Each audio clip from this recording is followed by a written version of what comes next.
প্রধান উপদেষ্টা বৈঠকে সুস্পষ্টভাবে বলেছেন নির্বাচন ফেব্রুয়ারি মানে 2026-এর ফেব্রুয়ারির প্রথমার্ধেই অনুষ্ঠিত হবে। সুষ্ঠু ও উৎসবমুখর নির্বাচনের জন্য রাজনৈতিক দলগুলোর কাছে তিনি পরামর্শ চেয়েছিলেন মিটিংয়ে। তিনি বলেছেন, এটা তার কোট, আপনি লিখতে পারেন কোট হিসেবে, আনন্দ ও উৎসবমুখর পরিবেশে নির্বাচন হবে। জীবনে কখনো ভোট দিতে পারেনি তাদের জন্য এই নির্বাচনে ভালো অভিজ্ঞতা দিতে হবে। যারা ভোট দিতে গিয়ে তিক্ত অভিজ্ঞতার সম্মুখীন হয়েছেন পূর্বে, তাদেরও ভালো অভিজ্ঞতা দিতে হবে। কেউ যেন বলতে না পারে যে আমাকে ভোট দিতে দেওয়া হয়নি। যারা অন্তর্বর্তীকালীন সরকারকে নির্বাচন পর্যন্ত পৌঁছাতে দিতে চায় না, তারা যত রকম ভাবে পারে বাধা দিবে। বাংলাদেশের সত্তাকে গড়ে তুলতে তারা বাধা দিবে। তারা সর্বোচ্চ চেষ্টা করবে নির্বাচন বানচাল করার। এমন পরিস্থিতি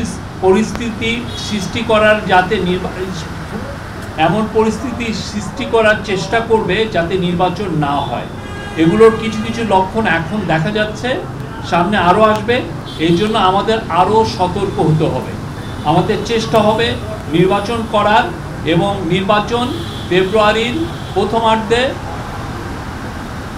অনুষ্ঠিত হবে। নির্বাচিত সরকারের হাতে আমরা ক্ষমতা হস্তান্তর করব। এবারে নির্বাচন অনন্য নির্বাচন, এটা অন্তর্বর্তীকালীন সরকারের নির্বাচন নয়, এটা এদেশের সকল মানুষের, সকল রাজনৈতিক দলের নির্বাচন। এই নির্বাচনের আকাঙ্ক্ষা হলো ভবিষ্যতের বাংলাদেশ নির্মাণের। এই নির্বাচন হবে নিজেদের পায়ে দাঁড়ানোর, সাহস অর্জনের, নিজের ভঙ্গিতে দেশ পরিচালনার নির্বাচন। এই নির্বাচন অন্য কোনো দেশের থাবা মারার কোনো নির্বাচন এই নির্বাচনে অন্য কোনো দেশের থাবা মারার কোনো সুযোগ যেন না থাকে। আমরা এই নির্বাচন আয়োজনে আপনাদের সর্বাত্মক সমর্থন চাই। উনি আবার বলেছেন, প্রতি পদে পদে বাধা আসবে, সবার মনে দ্বন্দ্ব তৈরি করার চেষ্টা করবে। আমরা যেন সঠিক থাকি, স্থির থাকি, সবাই একসাথে সহযোগিতা করি।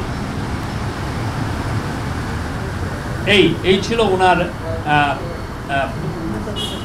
বক্তব্য। আর উনি দুর্গাপূজার বিষয়েও মিটিংয়ে বলা হয়েছে যে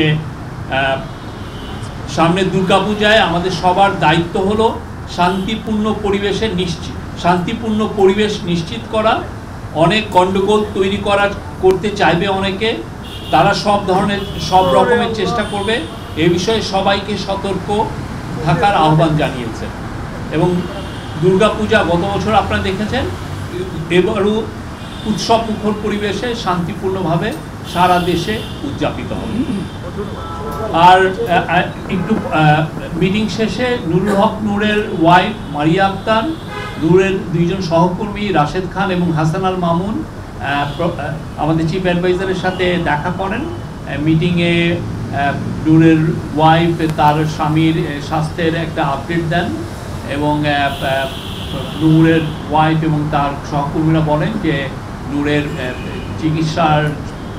বিদেশি চিকিৎসা প্রয়োজন, এবং তাৎক্ষণিক প্রফেসর ইউনূস এটা শুনে উনি নির্দেশ দিয়েছেন হেলথ মিনিস্ট্রিকে যে তাকে বিদেশে পাঠানোর জন্য, তাকে বিদেশে যেন সর্বোচ্চ ভালো চিকিৎসা দেওয়া হয়, সেটার ব্যবস্থা নেওয়ার কথা উনি বলেছেন।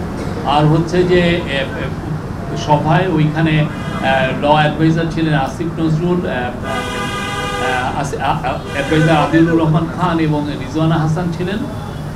আসিফ নজরুল জানিয়েছেন যে 1 সদস্য বিশিষ্ট একটি জুডিশিয়াল প্রোব কমিটি করা হয়েছে। এটার নেতৃত্বে থাকবেন জাস্টিস আলী রেজা। এটার গ্যাজেট আমরা আশা করছি আগামীকালের মধ্যে এটা পাবলিশ হবে। এই বিষয়টা আমি বলবো যে যারা যে পার্টি যা বলছেন সেগুলোর উপরে আপনারা প্রেফার করবেন। আমরা এর বিষয়ে কোনো কথা বলতে চাচ্ছি। নির্বাচনের জন্য সমন্বয় কমিটি বা রাজনৈতিক পরিষদ করা অনেকগুলো সাজেশন এসছে। আমাদের চিফ অ্যাডভাইজার প্রত্যেকটা সাজেশন নোট ডাউন করেছেন, আমরা নোট নিয়েছি এবং সে অনুযায়ী আপনার সামনে উনি নির্দেশ দিবেন। আর স্যার যেটা বলেছেন যে এগুলো নিয়ে আরো মিটিং হবে সামনে। বাকি দলগুলো সবাই কিন্তু বলছে যে যেইভাবে এখন আইন শৃঙ্খলা পরিস্থিতি অবনত হচ্ছে বিদ্যমান পরিস্থিতি যদি বজায় থাকে তাহলে সামনে নির্বাচন নিয়ে এবি পার্টিও সংখ্যা প্রকাশ করেছে এবং সবাই বলছে এইভাবে চলতে থাকলে নির্বাচন সুষ্ঠু হওয়ার সম্ভাবনা। আমরা মনে করি নির্বাচনকে সামনে রেখে যত ধরনের প্রস্তুতি নেওয়ার দরকার আমরা সবগুলো প্রস্তুতি নিচ্ছি এবং নির্বাচন শান্তিপূর্ণভাবে হবে এবং আজকে স্যার বলেছেন এটা একটা অনন্য নির্বাচন হবে, নির্বাচন উৎসব মুখর হবে। আমরা সবাই আমাদের পরিবার পরিজন নিয়ে ভোট দিতে যাব এবং এটা একটা যাতে এই উৎসবটা সারা জীবন মানুষের জন্য মনে রাখে।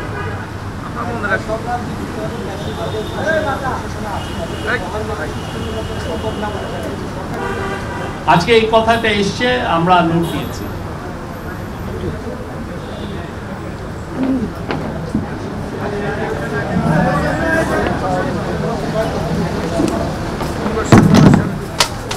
পয়সা